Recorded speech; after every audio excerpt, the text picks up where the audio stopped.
sanadkan geedi socodka doorashada ee Soomaaliya waxaa lagu dooran doonaa xubnaha federaalka ah ee baarlamaanka xiga.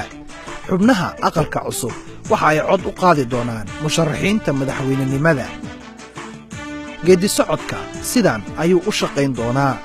baarlamaanka xiga waxa uu ka koobnaan doonaa aqalka sare iyo aqalka golaha shacabka oo sidoo kale loo yaqaano aqalka hoose.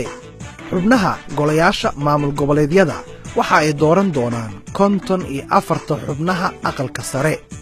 golaha shacabka ama aqalka hoose hanaankiisu waxa uu ka bilaaban doonaa koox madax dhaqameedyo 135 ah kuwaas oo soo xuli doona 275 kooxaha doorashada. koox walba oo wax dooranaysa waxa ay u codayn doontaa mid ka mid ah 275 kursi ee golaha shacabka. waxaa jiri doona 275 koox oo doorasho. koox walba waxa ay ka koobnaan doontaa 51 ergo.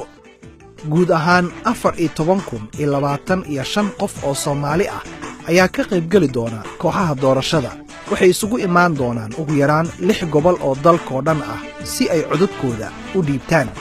marka qaybta geedi socodkan dhammaado 329 xubnood ee baarlamaanka cusub waxa ay si rasmi ah ula wareegi doonaan kuraastooda.